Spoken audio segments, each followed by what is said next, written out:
Tere hommikust ka minu poolt, rõõm on siin olla teie ees. Jumal on tõesti imeline ja see mõte, mida ma täna tahaksin teile jagada, on see, et Jumalal on sinu elu jaoks plaan. Nii et see on nagu, võib-olla sa esitad endale küsimuse võib-olla, et miks sa üldse oled kristlane või miks üldse Jumal on olemas. Ma mäletan, ma olin mitte ammu tagasi olin saunas, siin Hiiumaal käinas, ajasin ühe mehega juttu ja tuli juttu sellest, et küll on huvitavalt, et kõik asjad on nii huvitavalt loodud või toimivad nii imeliselt, et maakera ei nihku paigast ära ja inimene on väga huvitavalt loodud ja arstid siiamaani veel uurivad ja puurivad ja teadlased uurivad, et kuidas see inimene üldse on üles ehitatud nii peenelt, nii filigraanselt, et ikkagi siiamaani ei ole jõutud kõikidele nüanssidele, kuidas see inimene keha üldse toimib. Ja lõpuks ma ütlesin, aga tegelikult selle taga ongi ju Jumal tegelikult, kes hoiab kõik need asjad koos ja kes on pannud selle asja kokku. Ja sellepärast on ka see teema, mis ma nüüd täna jagan, on see, et Jumalal on sinu elu jaoks plaan. See on väga huvitav. Esimene kirjakoht, mida ma tahaksin teile lugeda, on siis Efesuse 2:10 ja seal ütleb niimoodi, sest meie oleme tema teos, see on siis Jumala teos, Kristuses Jeesus loodud headele tegudele, mis Jumal on enne valmistanud, et me käiksime nendes. Siin ütleb see väga hästi välja, et tegelikult Jumal on sind juba valmistanud. Meie eesõigus on ära tunda seda ja käia lihtsalt selle sees. Me oleme kõik erinevad, siin on mehed ja naised, noored ja vanad, erinevate haridustega, kes on siin ehitusspetsialistid ja insenerid ja õpetajad ja nii edasi, eks ole. Et meil on kõikidel erinev haridus, erinev, ütleme, selline elukutse tee, rada võiksime ka öelda. Rada, mille peal me kõnnime. Aga Jumala sõna ütleb veel huvitavalt, sest me oleme Jumala teos. See tähendab, et Jumal on mind loonud ja teinud selliseks, nagu ma täna olen. Võib-olla sa nurised, aga miks Jumal lõi siis mind selliseks? Ma oleks tahtnud teistsugune olla. No vahel tekib küll see küsimus, et ma oleks võinud olla vähe teistsugune. Võib-olla. Aga Jumalal on mingi eesmärk. See on ka asi juures huvitav. Ma läheksin Vana Testamenti ja ma loeksin Jesaja raamatust 49. peatükist ja 1. salmist kuni 7. salmini. Seal on veel huvitavamaid asju. Jesaja 49:1. Kuulge mind, saared, ja pange tähele, kauged rahvad. Jehova on mind kutsunud ema ihust alates, mu ema üsast nimetanud minu nime. Kas pole huvitav? Kuulge. Mõnikord ma ütleksin, et pange, kui te piiblist loete, pange oma nimi sinna sisse. Kuidas see kõlaks siis? Kuulge Urmas, kuulge Käina, Hiiumaa saared, pange tähele ja kõik rahvad, Eestimaa. Jehova on Urmast kutsunud ema ihust, ema on ka täna siin, alates nime pidi enne, kui ma sündisin. Siis kuidagi võib-olla jõuab see paremini kohale sinule, kui sa paned oma nime siia sisse. Et enne, kui sina juba ema ihus tulid, oli Jumal pannud juba nime ka sulle juba, kes sa oled. See on huvitav. Prohvet Jesaja sai ilmutuse selle asja kohta. Lähme edasi, 2. salm. Ta tegi mu suu vaheda mööga sarnaseks, peitis mind oma käe varju alla ja tegi mind teravaks nooleks, talletas mind oma noolte tuppe. Ja siin on üks väga huvitav olukord, et Jumal on sind teinud tööriistaks või mingisuguseks, võib-olla see on paha mõte tööriist, meil on tööriistus on haameri, sihuke asi, eks ole, aga Jumal saab sind kasutada teatud olukordades, mida sa teed, hommikul tõused üles, teed kellelegi hea, ütled hea sõna kellelegi, tood kellelegi puid või viid toitu kellelegi, siis tema, kellele sa teed head, oled sina tema jõle tööriist või niisugune nagu abimees, ütleme niimoodi. Ja Jumal saab sind kasutama. Ja vahel võiks mõelda, et Jumal peitis, nagu ta siin oli, Jumal peitis mind oma käsivarju, et Jumal tegelikult pani ka ühe varju sinu üle. Kui sa mõtled, et mõnikord sinu elus on mõned niisugused õnnetused või olukorrad, mis ei ole head, on nagu niisugused negatiivsed, ja sa mõtled, et miks need on minu elus. Ja kui sa oled nendest olukordadest välja tulnud, siis tegelikult sa näed, et Jumala käsi on sinu peal, et ei oleks olnud ega juhtunud halvemini või hullemaid asju sinu elus juhtunud. Nii et tegelikult alati saab minna asju hullemaks või oleks võinud olla hullem. Nii et tegelikult me näeme, et Jumal tahab tegelikult panna oma käsivarre sinu üle ja varjata sind ja hoida sind. Ja samas ta ütleb, et ta tegi sind teravaks nooleks. Nooleks. Mis see tähendab? Nooleks. Nool, mida nooltega tehakse? Hammutakse, eks ole, ja loomi ja nii edasi. Sõjas kasutati vanasti nooli. Tänapäeval on juba püsikuulid ja nii edasi. Aga see on nagu see, et Jumalal on mingi eesmärk, ta tahab, et sa liiguksid teravalt mingis suunas, mida Jumal on sulle andnud. Et sellest kinni hoida. Sellepärast on ka Jumal koguduse tegelikult loonud, täna küll ei ole paljusid siin, aga Jumal on loonud meid kõiki.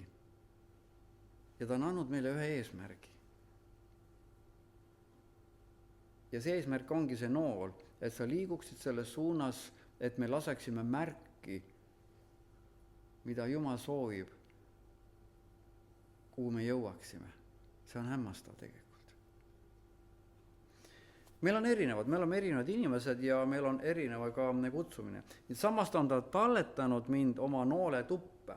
See tähendab, et Jumal vahel peidab sind ära või paneb sind kuskile varjule ja sa ei ole üldse nagu nähtav. See tähendab, et sa nagu ei teekski mitte midagi. Sa oled nagu ooteseisundis. Sa oled kuskil ootamas ja sa mõtled, kaua sa oled seal noole tuppes, millal Jumal tahab sind kasutada või kuskile teha või viia midagi. Me vajame kannatlikkust.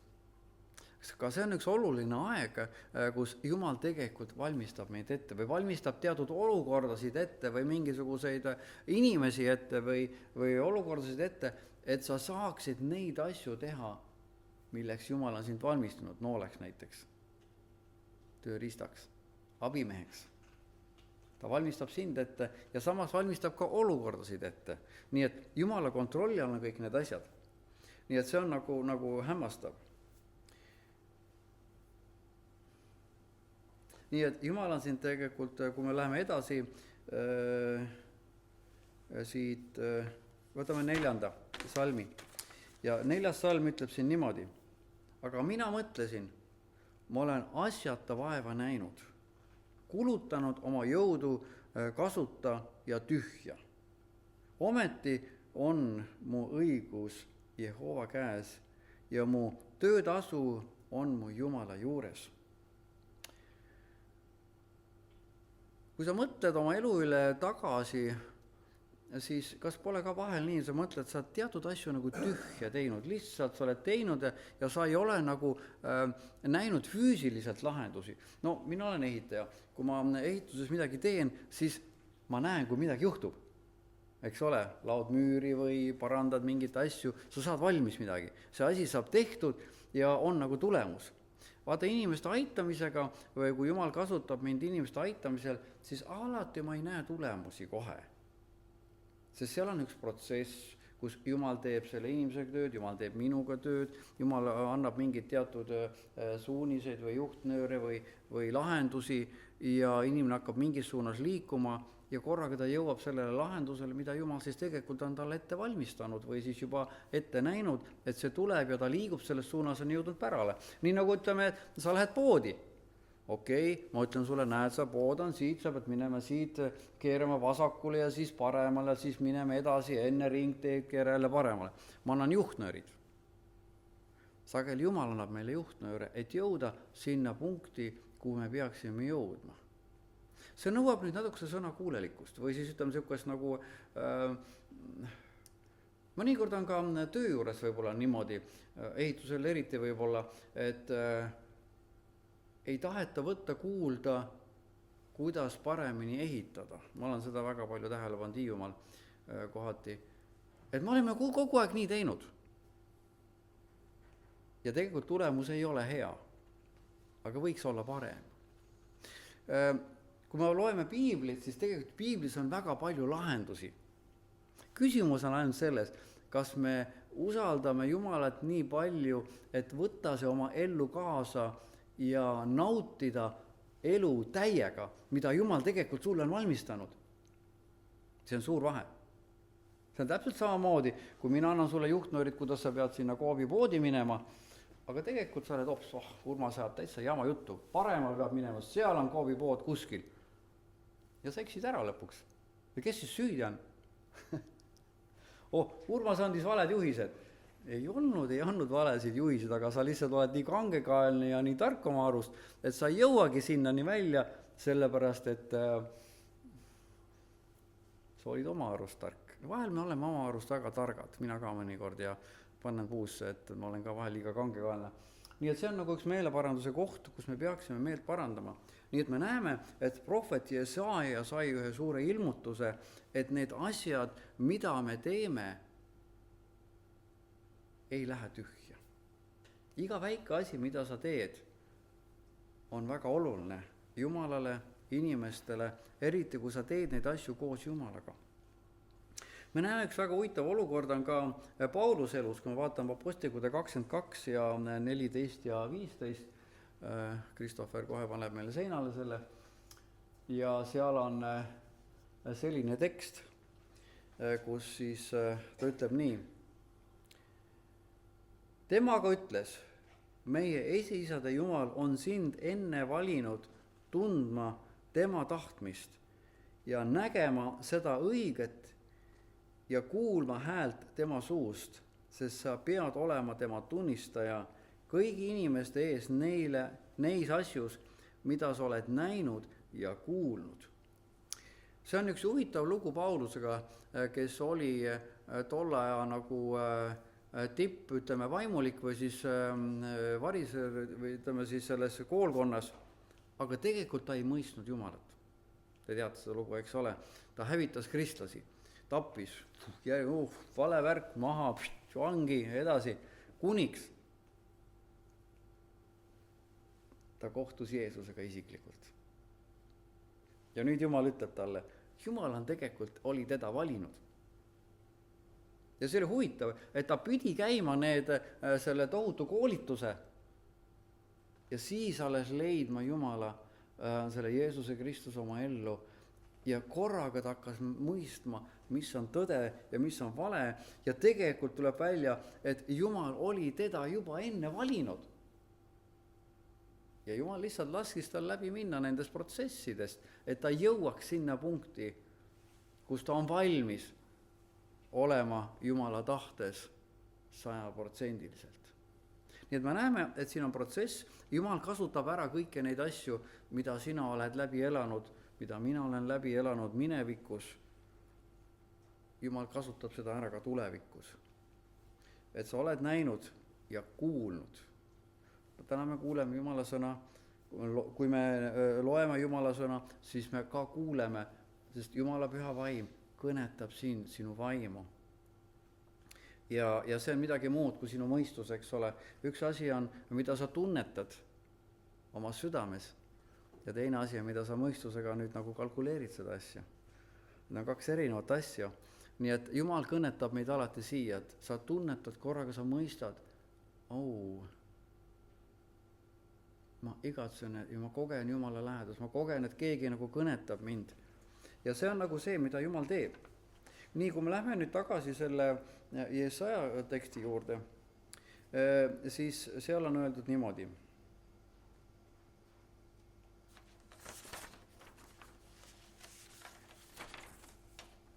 5. salm. Ja nüüd ütleb Jehova, kes mind ema ihust alates on valmistanud enesele sulaseks ja Jaakob tuleb tuua tagasi tema juurde ja Iisrael tuleb kogu tema juurde, sest ma olen Jehova silmis austatud ja mu Jumal on mu tugevus. Ja nüüd ütleb Jehova, kes mind ema ihust alates on valmistanud enesele sulaseks. Tegelikult Jumal oma suuruses ja oma vägevuses on lasknud Jeesuse surra sinu eest. Selleks, et mina saaksin Jumala sulaseks, see tähendab, et ma oleksin Jumala teenija või tööriist või abimees või me võime siin palju nimesid nimetada siia külge. Me ei räägi positsioonidest, me räägime lihtsalt see, kuidas Jumal meid kasutab. Võib-olla nii nagu Christopher täna laulis, et Jumal oli kutsunud teda laulma, et anda lauluga edasi see sõnum, mida Jumal oli pannud tema südamesse. Täna mina annan sõnumi edasi, mida Jumal on pannud minu südamesse, et teid kuidagi julgustada ja mõista, kui suur on Jumal ja Jumala ettearvamus minu jaoks ja sinu jaoks, mida tegelikult Jumal on teinud juba enne, kui sa sündisid siia maailma. Ja praegu, mida Jumal tahab sinu elus teha, et sa tulevikus teeksid koos Jumalaga. Ja siin ta ütleb väga hästi, et ta on valmistunud selleks, et sinu kaudu tuua ka teisi inimesi Jumala juurde ja selle äratundmisele. Ma nimetaksin seda äratundmiseks. Sest ma ei poolda kristlust, mis on seotud meie mõistusega ainult, vaid ma pooldan kristlust, kus me isiklikult kogeme elavat Jumalat. Ja see on midagi muud. Kogeda elavat Jumalat on nii, nagu mina kogen täna sind. Sa oled siin. Ma näen sind. Me võime Jumalat ka näha, ütleme, vaimulikus elus neid asju, mida Jumal teeb, nagu Rooma kiri ütleb, et kui me vaatame loodusesse, mida Jumal kõike on teinud, ja kui täpselt ja filigraanselt Jumal on need paika pannud, need tegevused ja olukorrad ja kõik, Jumal ei ole mitte midagi märkamatuks jäänud. Kõik on nagu nii kooskõlaliselt paika pandud. Ja see on imeline. Nii et Jumal on kutsunud sind ka tegema asju, milleks Jumal on sind juba ette valmistanud ema ihus. 6. salm. Sa ütled, sellest on vähe, et sa mu sulasena taastad Jaakobi suguharu ja tood tagasi Iisraeli säilinud. Ma panen sind paganaile valguseks, et mu pääste oleks ilmama äärteni. Me näeme, et Jumal on üks eesmärk. Eesmärk esiti, et me ise kogeksime Jumalat ja ära mõistaksime, et Jumal on tegelikult juba kõik teinud meie heaks. Ja kui me oleme selle Jeesuse oma ellu vastu võtnud, siis me näeme, et Jumal annab veel ühe eesmärgi, et ka sinu sõbrad, sinu naabrid kogeksid seda sama. Ja isegi paganad ja ütleme, pagan on see, kes ei tunne Jumalat ega käi koos Jumalaga ja ka ilmama kuningad, vallavalitsused, ütleme siis riigivalitsejad, võib-olla Jumal sind saadab hoopis sinna Riigikogusse ja kuulutama seal evangeeliumi ja ütled, et Jumal on see, kes on loonud kõik sind ja mind. Ja need inimesed korraga tunnevad ja kogevad Jumalat nendel hetketel ja pöörduvad elava Jumala poole. Meil on erinevad teed ja meil on erinevad kutsumised ja erinevad plaanid, mida Jumal on sinu ellu pannud. Meil kõigil on erinevad ja see on hämmastav. 7. salm, mida siin ütleb veel. Nõnda ütleb Jehova, Iisraeli lunastaja, tema püha, täiesti põlatute rahvaste poolt jälestatuile, valitsejate sulastele. Kuningad näevad seda ja tõusevad püsti ja vürstid kummardavad Jehova pärast, kes on ustav, Iisraeli püha pärast, kes sind on valinud. Me näeme siin teatud asju, mida ma toon siit esile, on see, et siin ütleb, et Jumal on ustav. Jumal on ustav igas olukorras sinu elus. Kui sina lihtsalt kõnnid koos Jumalaga, see on nii hämmastav. Kui sina ütled, et jah, issand, ma tahan elada koos sinuga, ma käin koos sinuga ja sa koged, kui ustav on Jumal, kuidas Jumal aitab sind, kuidas Jumal juhib sind, kuidas Jumal sirutab oma käe ja toetab sind, varjab sind. see on hämmastav tegelikult. Kui ma mõtlen oma elu peale, kõikide nendele seikadele, kus me oleme olnud ja käinud ja töötanud, siis ma näen, et see on üks suur, tohutu Jumala suur arm, mis absoluutselt võib-olla ei ole seotud sellega minu tarkusega või arusaamisega, vaid see, et see ongi Jumala juhtimine lihtsalt olnud, imeline juhtimine olnud, et pole üldse elus. See on ka suur ime, see on suur Jumala juhtimine ja vari tegelikult, kus ma oleks pidanud juba ammu juba surnud olema, mullapõues olema, aga Jumal on kuidagi hoidnud mind. Jumal on kuidagi sind hoidnud. Ja see on hämmastav. Just tulin arsti juurest ära siin eelmisel nädalal ja käisin jälle kontrollis ja arstid ütlevad, et ma olen täiesti terve. See on suur Jumala ime. Kus ma oleks pidanud surnud olema, mul oli vähk, eks ole, neeruvähk ja üks neer võeti seest välja ja ei ole mitte mingisuguseid siirdeid. Nad küll ütlesid, siit lähevad siirded edasi, tulevad põide ja sealt siis tõenäoliselt juba panevad kõik juba mööda keha laiali ja nii edasi. Me oleme nii palju palvetanud selle pärast. Jumal on hoidnud mind täiesti tervena. Ei mitte mingisuguseid kõrvalnähteid. Nii et see on hämmastav, see on hämmastav. Jumal on imeline. Ma võib-olla tooksin teile kõigepealt ühe näite, et te natukese rohkem mõistaksite Jumala teguviisi. Ma võtsin ühe kaasa ühe kuju, mul ei olnud paremat kuju, aga see on üks siuke kuju.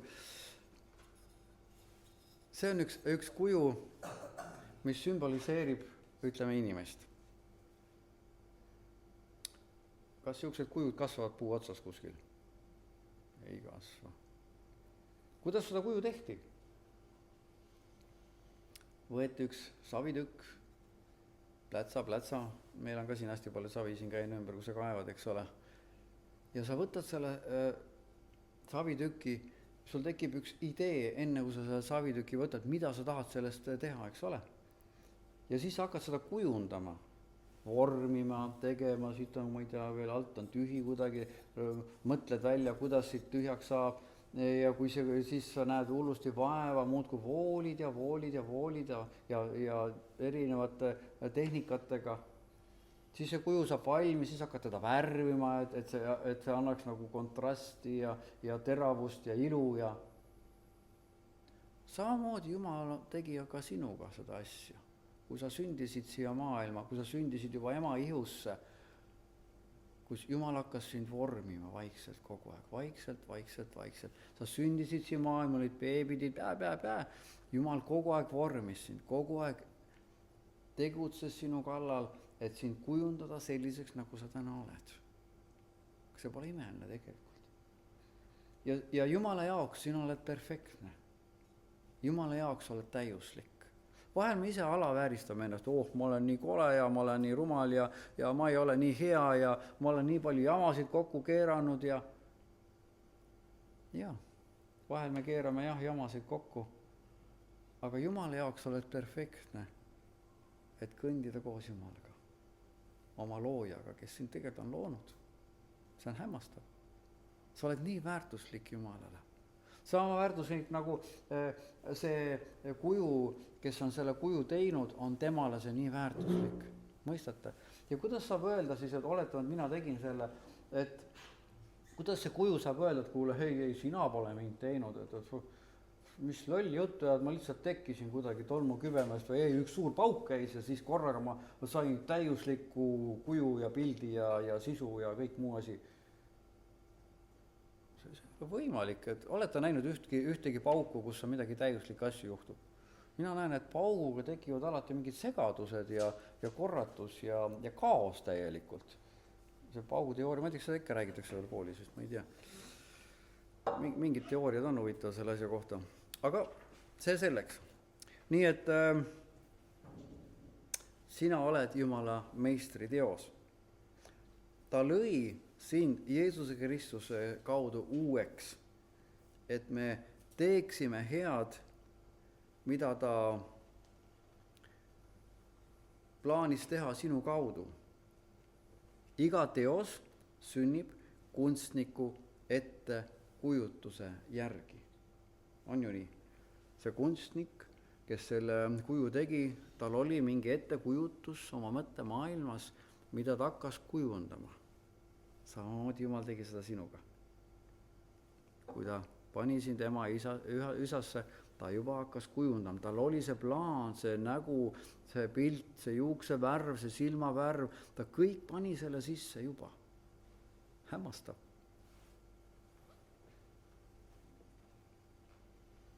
Nii et sina tekkisid Jumala kujutuse pildi järgi.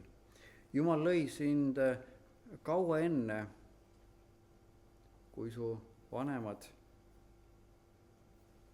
siis selle teoks tegid.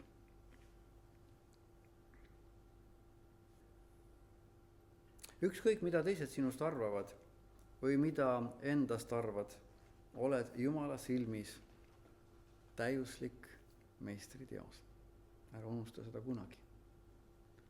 Sa oled täiuslik meistriteos Jumala silmis. Palu, et Jumal näitaks sulle, millisena tema sind näha tahab veel tulevikus, homme, täna, ülehomme. Mis suunas Jumal tahab sind lükkama panna? Mis suunas ta tahab selle noole teravaks teha, et sa jõuaksid teatud sihtmärki, et teostada tegelikult seda Jumala täiuslikku plaani, milleks sina oled sündinud siia maailma. Kokkuvõtteks. Nii et võtame selle jutu kokku. Ma kordan mõned asjad üle. Jumal on siis sind kutsunud juba siis, kui sa olid ema ihus. Teiseks, Jumala jaoks oled sa väga väärtuslik inimene ja seda ära alahinda. Sa ei ole asjata vaeva näinud, sinu tasu on siin maa peal ja tulevikus taevas, kui sa kõnnid koos Jumalaga. Nii et iga asi, mida sa teed koos Jumalaga, on väga väärtuslik. Kas see on väike või suur, ära sina seda hinda, las Jumal seda hindab. Jumal hindab seda, mitte naabri. Jumal on ustav sinu suhtes. Ole sina Jumalale samuti ustav kõigis, mida ta sulle ütleb. Mõistate? See, mida Jumal praegu sinu südamesse ütleb, sinu vaimu, ole selles ustav, tee lihtsalt selle järgi. Lase see areneda ja liikuda edasi. Jumal on pannud sind valguseks, eeskujuks inimestele, kes ei tunne veel Jumalat, et nemadki õpiksid tundma, kogema elavat Jumalat. Ja saaksid ka selle kogemuse mõista, kui võrratu ma olen koos Jumalaga. Kui imeliselt ma olen loodud koos Jumalaga. Kui armastav on Jumal minu suhtes olnud, et ma olen täna selline, nagu ma olen, et ma olen elus. Jumal on sind valinud, et sa läheksid koos temaga edasi igas olukorras. Isegi kui sul on raske, sa lähed lihtsalt Jumala ja ütled, Jumal, ma annan selle raskuse üle, aita mind. Ja Jumal aitab sind. Kui sul on kerge, halleluuja, tänu Jumalale, Jumal on kuulnud mu palved, Jumal on mind juhtinud, Jumal on andnud mulle lahendused, mille peale ma ei oleks isegi tulnud. Sest Jumala käes on kõik kontroll. Ja lõpuks, ära anna alla.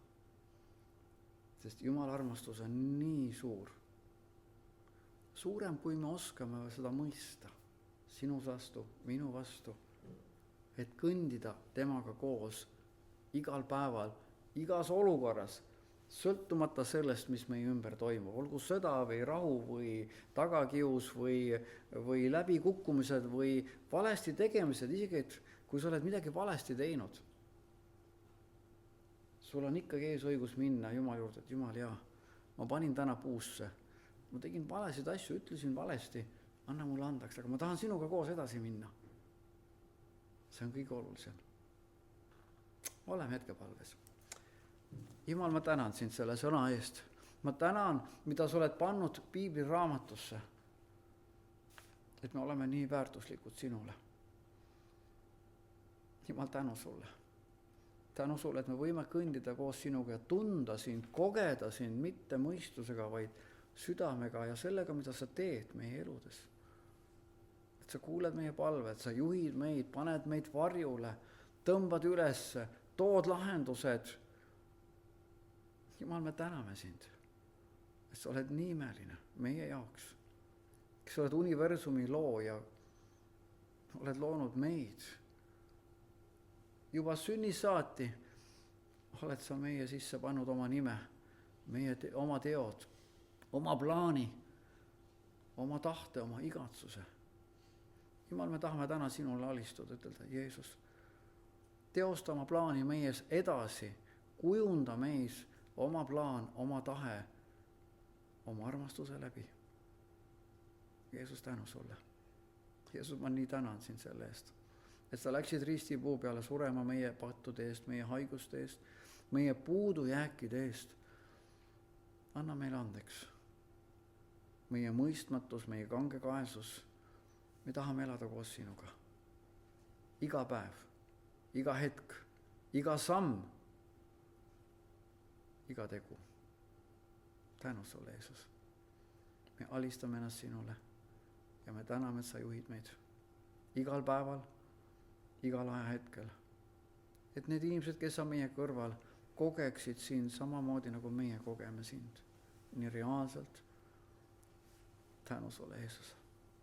Tänu sulle, Jeesus. Aamen. Nii et olge väga õnnistatud.